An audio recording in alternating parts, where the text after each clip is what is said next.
Welcome to the Pioneer Podcast. This is Ernst Roets. And as I have mentioned before, and as you might already know by now, this podcast is available on a variety of platforms, including Spotify, Apple Music. And if you are watching this, then you are obviously on YouTube. The podcast is also available in video format on YouTube. I'd also like to hear from you watching this. Please send us some feedback through social media, in the commentary, wherever you're watching this, and where you can provide some comments. We love reading your feedback on this podcast, your comments obviously on the discussions, but also if you have certain suggestions on topics that ought to be covered in this podcast and people you think we ought to invite to participate in these conversations. Now, as always, I should mention that this podcast is free, obviously. There are not advertisements on this podcast, and we don't plan on putting a paywall or anything to that effect up on the podcast. So I would like to encourage you to contribute if you see it fit, or if it's possible for you to do so, to contribute to this podcast to make sure that we are able to cover the costs, and also to contribute to the work of the Afrikaner Foundation and what we are doing to support the variety of institutions that form part of the broader solidarity movement in South Africa.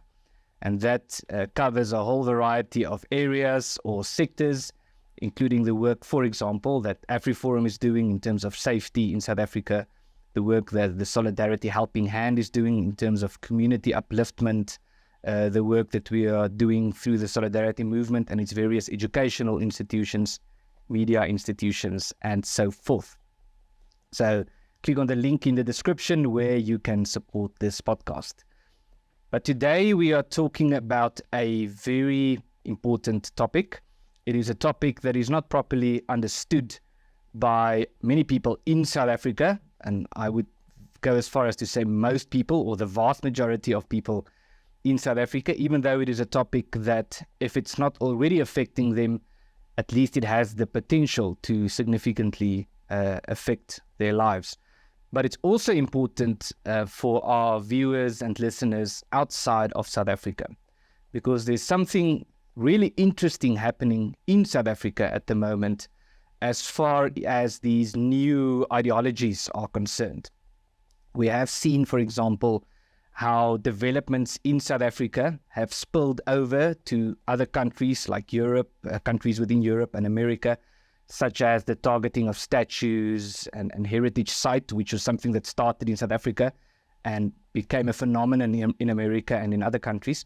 But we have also seen the extent to which South Africa was influenced and is being influenced by ideologies coming from abroad, and especially ideologies coming from America at the moment, or from Europe over the last few centuries, and where it has developed its own unique flavor or spin or application in South Africa.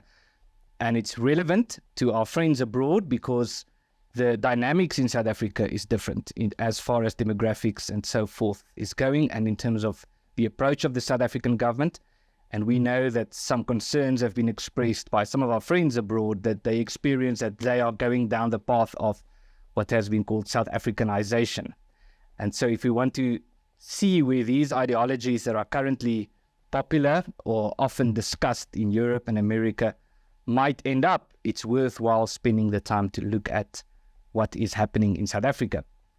And so I'm very happy to discuss this today with Dr. Willem Gravett from Akademia. Willem Gravett is a lecturer in law, and he has also written several papers on this broad topic, the broad topic of what you might call wokeness in South Africa, the application thereof, the phenomenon of microaggressions and so forth.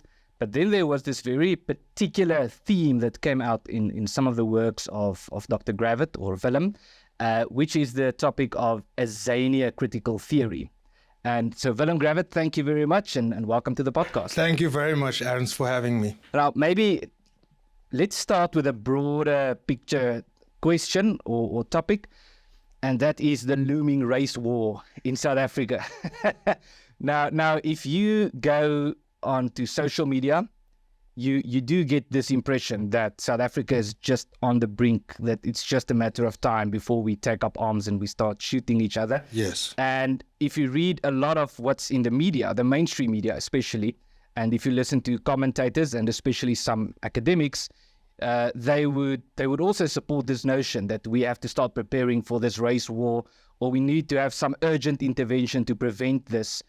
Is this your view, that South Africa is on the verge of a race war? Not at all. I think the recent election results showed clearly that if South Africa was going down that path, the economic freedom fighters and the Umkhonto we Sizwe party would have made a much stronger showing in the elections. And that's the point, is these adherents of Azanian critical theory, which is basically American critical race theory with a little African sprinkled on top. They want there to be a race war in South Africa, and they present themselves as being the spokespeople for the majority of black people in South Africa, which is absolute wishful thinking and paternalistic conceit. I think most South Africans would recognize in our daily interactions that we all get along quite well. Yeah, and there's a lot of research also that has been published on this topic. So it's really strange, this disconnect between what we can see, and I should emphasize, especially in academia, yes, and the universities and the type of discourse that we are getting. And there are so many strange stories coming from South African universities, and I don't know to which extent you can or would like to comment on that, but I think about the story of the master's degree student who finished off his paper with the remark, "One settler, one bullet." Yes. And he was then celebrated for adding this, and all these strange, really, and to put it bluntly, really excessively racist theories. Correct. Being defended and promoted by these university lecturers. So should we be concerned about what's happening in universities? Yes, we should, because as we've seen from the European and especially the American universities all over the English-speaking world, whatever happens in academic circles eventually spills over to the public at large. So we should definitely be concerned. So you gave you made a quick remark about this Azania Critical Theory, which is this new thing sort of emerging from South Africa. Can you explain what it is? And then maybe just explain what is Azania to people who don't know this term. Okay, so the Azanian critical theorists refuse to call South Africa, South Africa. They claim that South Africa was the name given to Azania by the white conquerors. Azania means land of the black people. So their position is that South Africa, or Azania, exclusively belongs to the indigenous population, and that the white people in South Africa are foreigners. And so when they say the indigenous population, I assume they're not referring to the Khoi and the San. No, of course not, because as with much of these theories, they have it suffers from a single cause fallacy. So according to the Azanian critical theorists, when the white conquerors arrived on Azanian shores in 1652, that was the first act of aggression. That is where all the problems started, and this whole conquest narrative is seen as it is because of conquest that people suffer in South Africa today. So it's the conquest of 1652 is the reason why black people today suffer from inequality, violence, and all the other maladies that we see in black townships. So could we say then that this theory is a mix of Marxism with race nationalism? Correct. So how does this play out? How would an Azania critical theorist explain his argument as to why this is the correct belief in terms of South Africa? They simply believe that it was because of white conquest in 1652 that the white settlers and their descendants stole all of the land in South Africa from the indigenous people. And what they would like to see is a restoration of all the land, all property to the indigenous population in South Africa. So according to Azania Critical Theory, white people will not only be dispossessed from the land and the property they now have, but they will never again be allowed to own land and property in South Africa. So what you're saying now reminds me of a really strange thing that I experienced back in 2018. There was a land summit. Of course, in the beginning of 2018 was when they adopted this motion in Parliament that the state had to be empowered to expropriate private property without compensation, with a particular focus on land, of course. And there was all these debates about land ownership, and there was a particular land summit in Johannesburg that I attended. And a spokesperson of the Department of Land Reform spoke. And there was an opportunity for questions afterwards. And the whole point of his presentation was to talk about the way you've described it, more or less, historical injustices, and we need to correct these historical injustices, and the injustices manifest in patterns of land ownership. And so, by implication, what he was saying is that if you are white and you own land or property, that's a problem. And if you are black and you own land or property, that's something that should be celebrated. Yes. Even though a lot of what they're doing is to give it to the state and not to private individuals, which we can get to. But I then asked him this question. I said, so what is if this is your view, what is the department's view on the following scenario? A white person owns land, and we accept that his ownership is illegitimate. And so that has to be reversed.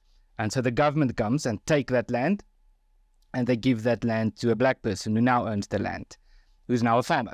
And a few years down the line, that black person decides that he doesn't want to be a farmer. He wants to sell the land. He would rather want money. And the purchaser happens to be white. And now the person who owns the land is a white person again. Yes. And so the question is, how does this fit into this narrative of white land ownership being a problem? And his answer was really astounding. His answer was really very short and to the point. He said, in that case, the correction of the injustice has been reversed. So the fact that this white person bought that land means that the correction has been reversed. There's now an injustice again. So the question then is, does this theory, to what extent does it leave room for the free market and, to put it bluntly, the capacity of black people to sell property in cases where they have decided to do so? The problem with Azanian critical theory is that they view capitalism really as white racist capitalism. That's how they refer to it. So in Azania, there will be no free market because they pretend to have this original new African philosophy, which is nothing more than American critical race theory. But their solution for this problem is stunningly unoriginal. It is old-fashioned socialism.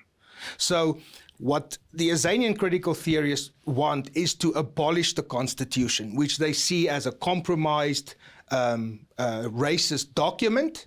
And of course, if the Constitution falls in South Africa, the rule of law would fall. And what then follows would be anarchy, a violent socialist revolution, and then the new Azanian critical theorist commissars would be in charge, and it would be Marxism all over again. And so where does Ubuntu fit into this? Because they place a particular emphasis on the notion of Ubuntu. Ubuntu is an African concept that was first popularized, I should say, by Albert Luthuli, which means it essentially says, you are, therefore I am, or I am, therefore you are, which means we can all get along. In your humanity, I see my humanity, and you see your humanity reflected in mine. It's something about brotherliness, you could say. Correct. And Ndumisa Dladla, which is one of the Azanian critical theorists, wrote that despite the fact that the Constitutional Court has used Ubuntu, defined Ubuntu, despite the fact that many legal scholars have defined what Ubuntu is, his position is they're all wrong. Ubuntu means that white people cannot have Ubuntu. And that means white people are not human. Wow, so it's a staggering remark to go along those lines, because of course, as we know from a legal perspective, many crimes are inflicted because the victim is a human. Correct. Where if the victim is not a human, if you have this process of dehumanization, if the victim is just an object, then many crimes that could be committed towards white people are not relevant anymore. Is this how this theory then plays out? Absolutely. And Jordan Peterson and a co-author showed that in countries where genocides happen, it is always preceded by this kind of dehumanizing discourse, especially when the dehumanizing discourse is coupled with an enhanced sense of victimhood, which is exactly what you have in the case of Azanian critical theory. And I should add, so we have that, but then you also have these political groupings like the EFF you mentioned, who obviously promote this theory, but who are going out chanting slogans like kill the boer, kill the farmer, shoot to kill a man, and so forth. But then the strange thing is how they are perceived, or I would even go as far as to say how they are protected by, you could say, the establishment, or defended by the media elites, people in academia, people in journalism, people in government, and to a large extent the courts also, who say, no, we should be tolerant of these political leaders chanting about murdering a minority community. Yes. Combined with the fact that minority community is in many ways targeted through farm killings and so forth. Yes. And combined with the fact that there's this theoretical framework that sort of encourages this. So how have we gotten to this point where we're actually now at the point where it almost doesn't make sense to just talk about double standards anymore, because it's gotten way past double standards. Yes. And it all ties back to this notion that Azanian critical theorists got from American critical race theory. And it's this notion that a black person cannot possibly ever be racist. Because the definition of racism is power plus prejudice. So prejudice is not enough. A black person can hate a white person, can say anything about a white person that they want. If they don't have power, it can never be racism, which is, of course, a ridiculous definition. And it's also a definition that doesn't apply in South Africa, because in South Africa, the political elites have power. They have power and they have prejudice, which by American critical race theory standards would make them racist. But it's this whole notion that a black person cannot ever be racist that really underscores a lot of these so-called double standards. Yes. So I've somewhat facetiously remarked on this in the past, but only somewhat facetiously, because there's truth in the argument. I spoke with someone who was making this argument from the left, that a black person cannot be racist because of power. And so my response was that if you truly believe this and you apply this consistently, you have to say that Eugene ter Blanche was not a racist. That's exactly right. Because he was this marginal figure on the far right. Unless you say no, because that's what the response was no, he was racist because he had power. The question then is, what power? What kind of power did he have? Because he had very little support and he didn't have control of the government and so forth. And the answer was no, the power that he had was he had the ability to take up a gun and shoot people, and he had the ability to organize a group. But if that's your definition of power, how can that not be applied to everyone? Correct. So there's just theoretical, bizarre inconsistencies. It's true, because Azanian critical theorists would argue that by definition, because all white people suffer from what they call white racism, and white people have white privilege, that gives them power. So it's a very nebulous definition of power. When you and I think of power in terms of real economic power or real political power, that's not what the Azanian critical theorists mean at all. So you mentioned earlier in the conversation one of the names of the people who are involved with this, the propagation thereof. So if I can frame this question as a two-parter, the one side would be, who are the people who are pushing this? But on the other hand, I'm pretty sure if you and I were to walk out the door here in Centurion, where we are at the moment, and we walk down the street and we start engaging with everyone we see, it would take us quite some time until we actually find someone who would make these type of arguments towards us. Yes. The main proponents of Azanian critical theory reside at the Department of Jurisprudence at the University of Pretoria. It's Professor Bernard Ramose, Professor Joel Mudiri, and Dr. Ndumiso Dladla. Although you can find exponents of Azanian critical theories at all public universities in South Africa. And the reason why the general public doesn't necessarily know about this theory is because, like all critical theories, they write in very abstruse, theoretical, philosophical language that's very difficult to parse. But that hides the danger, because like American critical race theory, Azanian critical theory has an activist dimension.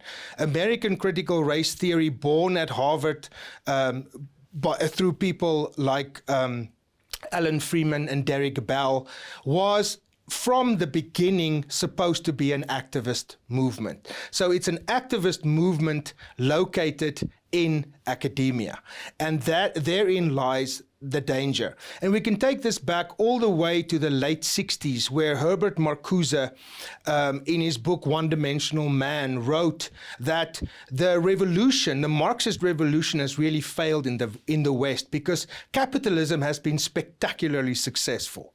Workers are happy, they get paid well, they can buy homes, they can send their children to college. So the revolution is no longer, or the workers are no longer the source of the revolution. We have to take it from the workers to what Marcuse called the black ghetto populations of the US. And by that he meant the black liberation movement in the US. So that through the leftist intelligentsia at the universities and their radicalized students, we can build a new consciousness, a revolutionary consciousness. So it changed from economic Marxism to cultural Marxism. And that's really where it started. It started what is now known as the Long March through the institutions. The reason why critical theorists, all versions of wokeness and critical theorists, should not be underestimated is because what they're after is power. They want power in these institutions to be able to transform them. And once they have power, once they have the power, they get to dictate ideology, they get to dictate curricula, and so on. Yeah, and it's obviously very utopian in terms of its dreams of the future. Yes. So maybe I think this is something that's worth emphasizing is people, it's very easy to denounce philosophy and to not to have a proper appreciation for the significance or the impact of philosophy on society at large. Absolutely. So people tend to think of philosophers you just mentioned, there's critical or Azania critical theory, it's abstruse and it's abstract, and people tend not to want to spend time on these type of things because it's, you know, crazy intellectuals somewhere in a room discussing strange ideas. But we know from world history the extent to which philosophy has very much shaped the world, whether we're talking about the Greek philosophers, the Romans, the early Christians, and then more recently people like Marx, and now we had these people like these postmodernist philosophers, Jean-Jacques Rousseau and his influence on the French Revolution. So would you agree that there's an underestimation of the impact that philosophy has on society and that we should take it seriously? Absolutely. And what happened in the Black Lives First movement in the US is a clear sign of this, because this critical theory, critical race theory, critical feminist theory, critical queer theory, all of these critical theories have been fermenting at the universities in the intellectual sphere for the last 30 years. And it took an event like the murder of George Floyd and the Black Lives Matter movement for the theory to spill over into society. And that can then have a grave impact on everything, all our institutions, cultural institutions, our police institutions, schools, and all the rest. Yeah, and even in the previous century, I mean, I mentioned communism, but even Nazism started with this ideology, and then they found someone in the form of Adolf Hitler who was actually trying to implement this and to change reality to conform with this ideology. So I want to get your view on the word critical. Yes. Because I had a strong view on this, and perhaps my view is a backlash too strong towards the other side. So I'd love to hear your view on where does critical thinking fit in and what it's supposed to be. Because my concern is that there's been this excessive stressing and emphasis of the importance of being critical. And so at any university, and critical thinking implies being original. Yes. So when you study, when you do a postgrad, you have to come up with something original. Correct. And the emphasis, there's two things I want to say about that. The emphasis is very much on being original and being critical, Yes. but very little on simply understanding things and expressing appreciation for something. Correct. So we shouldn't just appreciate things, we should be critical. We should change them through critical thinking. So that's one side, but the other side is this critical thinking obviously only goes one way. So maybe a good example is theology. So critical thinking in theology means you must question the Bible. Correct. And if you come up and just to study it and have some form of a position to say, well, I made a proper study, then by many university standards, that's not even accepted anymore because you have to come up with something original. Yes. And how are you original? How can you be original when you deal with the classics, when you deal with Greek philosophy, Roman philosophy, Christian philosophy, other than to reject it? Correct. Find new arguments Yes. as to why it ought to be rejected. So I'm concerned that there's, at universities at large, too much of an emphasis on the word critical thinking. But where is the space for critical thinking? That's the question. This whole emphasis on critical thinking came from the postmodernists. If you look at the work of Jacques Derrida, Lyotard, it's all about deconstructing language. So it's this endless deconstructing. What is the real meaning behind the text? So a text cannot just stand for the text. We have to endlessly deconstruct it to see what the meaning behind it is. In this same tradition, the recent war against the West that Douglas Murray so very eloquently describes in his book is we become critical of everything Western, and so that is a basis for rejecting everything Western. So critical really only means exclusion. Yeah, or rejection. Or rejection. And in the critical, what's also always funny to me is that critical race theorists and Azanian critical theorists, they call themselves critical. They're critical, they're just not self-critical. So they don't criticize themselves. They live in an echo chamber, which is really also a sign of the fact that American critical race theory and Azanian critical theory is a belief system. It is a radical belief system. It is not just theory. These people seriously believe the stuff, and the central tenets can never be questioned. So if you come in and say, look, I really want to find out more about critical theory. The moment you say anything critical about critical theory, you'll be declaimed as a racist, and that will be the end of the conversation. Well, and there are many examples of that happening. And one famous example in South Africa was that very notorious tweet by Helen Ziller. Yes. About, I can't even remember the tweet, but it was broadly speaking about we should also recognize the benefits of colonialism. Yes. And that's a form of heresy. Absolutely. And that's the thing. She was on a flight back from Singapore. That's it. Yeah. Where, and in a country like Singapore, where I've been, Singapore is not shy about its colonial heritage. It embraces the colonial heritage and builds on that. And there's also been an American professor who was fired from his university for writing an academic article about the benefits of colonialism. The article was peer-reviewed and published in a very, very good journal, but there was a riot amongst academics, and the paper cannot, the journal couldn't retract the paper. Once it's published, but they then disavowed any connection with this author. But luckily the paper is still available on the internet. So the point here is that even if you think it's inappropriate to write a paper on the benefits of colonialism, if you truly champion critical thinking, then under the banner of critical thinking, you should embrace such a paper. Exactly for the sake of the point. battle of ideas, Yes. and for the sake of being critical. Yes. But critical thinking is not about being critical anymore. It's about rejection. Yes. It's about rejecting Western civilization and the foundations thereof. And that's also the whole theory of diversity, equity, and inclusion. Inclusion really means exclusion, Yes. right? They want diversity in the sense of different skin colors. But viewpoint diversity is not valued at all. And so, of course, if you make an argument that there were benefits to colonialism, you should be able to take that idea to the marketplace. And the marketplace of ideas will sort you out very quickly.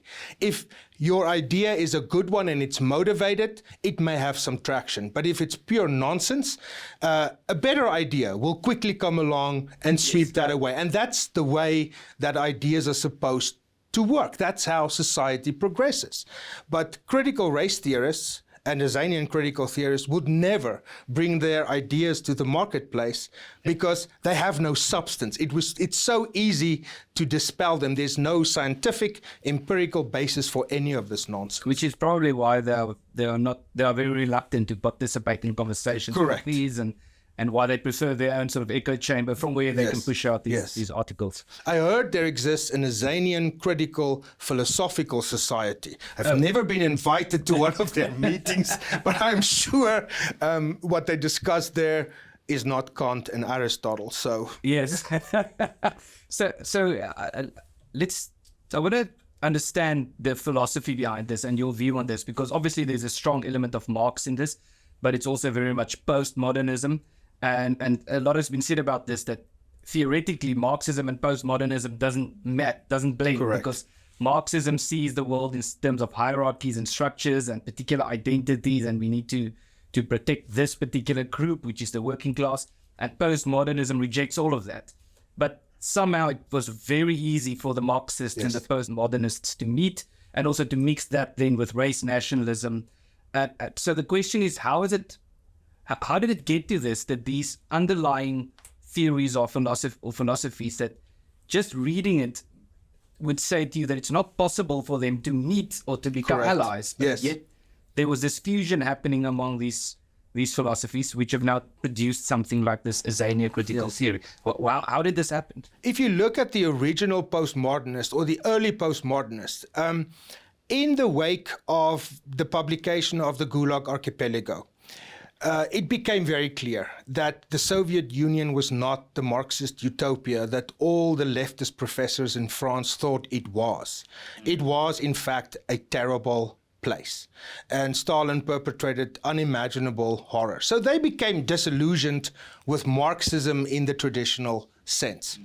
From that, through a sleight of hand, they changed the object of the Marxism. It's not now economic power, it's intellectual power, right? Language and intellectual power. So that, but you have to realize that the early postmodernists, even someone like Michel Foucault, who I absolutely despise, I think he was a despicable human being, they were kind of playful because their whole world was Marxism, and that collapsed. So they thought, let's take pot shots at everything else. We'll deconstruct everything until nothing remains. But they remained intellectuals in their ivory towers. But then in the early 80s, people started realizing that we can take that and we can weaponize it. If we can weaponize that and turn it into a theory that we can act, that can act as a catalyst for activism, then we have something that we can use. And it's from postmodernism that was kind of innocent. We get these weaponized critical theories of critical race theory, critical queer theory, critical feminist theory that all have an activist dimension. Yes. So, and another strange practical way in this played out was, if you look at Marxist theory, it's about the working class and protecting the working class, and it's inherently antagonistic towards the proletariat or the bourgeoisie at least, and those who have power and those who have wealth. But what we see happening now it was instinctively anti-elite, you might say. Yes. But Marxism now is the elite philosophy. Correct. And it's not even just anti-capitalist anymore, because you find Marxism at Nike and Bud Light and all these big major international companies have now somehow become purveyors of Marxism. Yes. And so maybe this speaks to this blend of Marxism and postmodernism. So the point is it's difficult. It has become difficult to define Marxism. Yes. Because Marxism is not just about, if Marxism cannot be defined anymore by what Marx actually said. Correct. Because in many ways it has become a rejection of what Marx said and have become this new thing. But if you look at what people say, in any Marxist narrative, whether it's the classic form of Marxism or this new kind of race Marxism, in Marxist narrative, there will always be an oppressor and an oppressed. That's and the us central theme. Against them. Whenever you have that dichotomy, and it is portrayed as the most important aspect of a social phenomenon, is this us against them, then you probably have some form of Marxism. And so you recently wrote a paper about microaggressions, Yes. the farce of microaggressions, because that's one of the ways in which this plays out. Yes. Is to try to regulate society or force society into a particular way of thinking. Correct. By screaming microaggression every time something happens that doesn't sort of fit this narrative. But why do you say it's a farce? Because a microaggression is simply not real. Somebody said a microaggression is just that. It's micro. It is such a small offense that it really shouldn't even count. But it has been blown out of all proportion at US universities. So US universities now have speech codes. There are certain things that you cannot say. You're not allowed to say as a student. For example, you cannot ask another student, where do you come from? Because that's viewed as a microaggression. Yet, with Islamofascism on American campuses now, you're free to chant from the river to the sea, which is in effect a call to genocide. That you can chant, but you cannot ask someone, where do you come from? So microaggression is a farce not only because it's insubstantial, there is really nothing to it, but also because Lilienfeld, a psychologist in the US, did a microanalysis of all the research, the academic research that has been done on microaggressions, and found that it is not a significant psychological construct. It's not empirically validated. Now, to prosecute someone on the grounds of a microaggression, it's one thing to have a speech code that says you can't say these things, and if you say them, you violated the policy. But what happened in South Africa is that there was an incident at a very prominent girls' school recently, a girls' high school, which turned out not to have a racism element at all, but where the Department of Education, the Gauteng Department of Education, said that they have to do an investigation to look for microaggressions. Now, that is a sign that at least the Department of Education, and I would say, a lot of these government departments, they have wholesale bought into American critical race theory. And they're not critical about critical theory. They've bought into this wholesale. And how can you then, but we don't have speech codes, how can you prosecute someone or have institute disciplinary action against someone for a microaggression if you haven't even defined what you see as a microaggression? Yeah. And so I would guess some examples of microaggressions that I've heard people speak of, it would be like complimenting someone on their accent. Yes. Like saying to a black person, you speak Afrikaans well. That's a microaggression. Or an incident that happened also at a high school is telling someone that they have to cut their hair. Yes. And so things like this, or greeting someone in a particular way that evidently wasn't the appropriate way to do so. And so the backlash that's happening seems to be that people are becoming so scared of these things, of committing these things, that it's in a way dampening natural conversation and natural interaction between people. It has an incredibly chilling effect on speech. That's absolutely happening. And that is the point, I would say. That is exactly the point about microaggressions and critical race theorists, is that they don't want people to say anything that contradicts the theory. So one of the most bizarre and I would say farcical examples of a microaggression that I know of was something that happened at the University of Stellenbosch not too long ago, at least, where two students were either disciplined or investigated because they were heard on campus or on university grounds talking to each other, having a conversation in Afrikaans. And they are both Afrikaans speaking.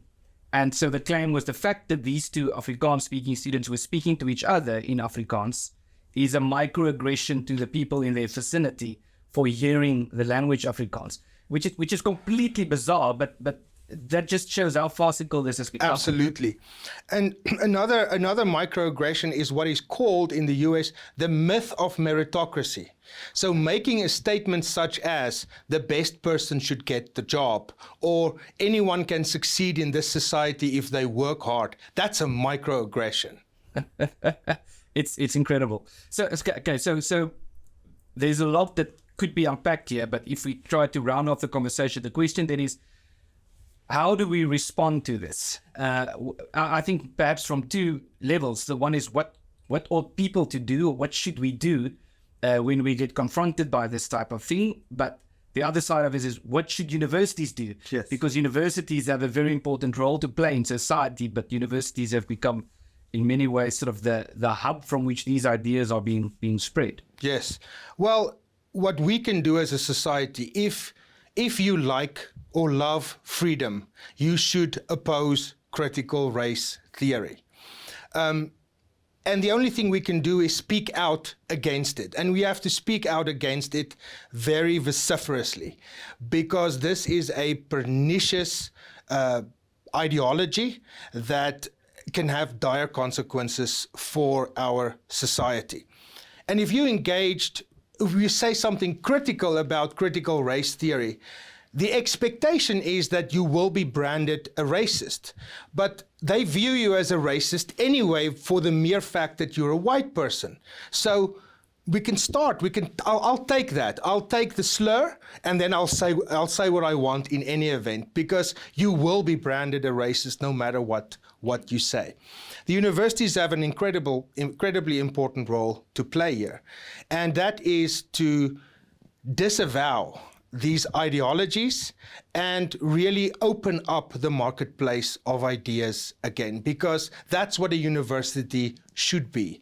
It should be a place where everyone is free to say whatever they want to say and let it be sought out by the marketplace of ideas. You should be free to give your opinion. And see what happens. That's the whole point of a university. This whole notion nowadays that students claim not to feel safe on a university campus is absolute rubbish. It is the safest place probably where any young person can be. You should be confronted with ideas that you don't like. That's the whole point of the exercise. Willem Gravett, thank you very much. Thank you very much, to talk with you, and there's much that we could unpack, but we'll have to have a follow-up conversation. Absolutely. Thank you very much. Thank you for coming in. Thanks.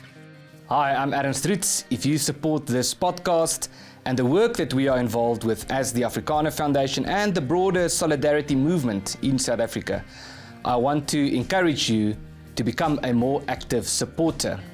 You can do this first and foremost by subscribing to our various social media channels, by leaving a comment and sharing what you have seen. But other than that, also by making a small monthly contribution to the work that we are doing through the Afrikaner Foundation's website, or by making a once-off donation. Links in the description.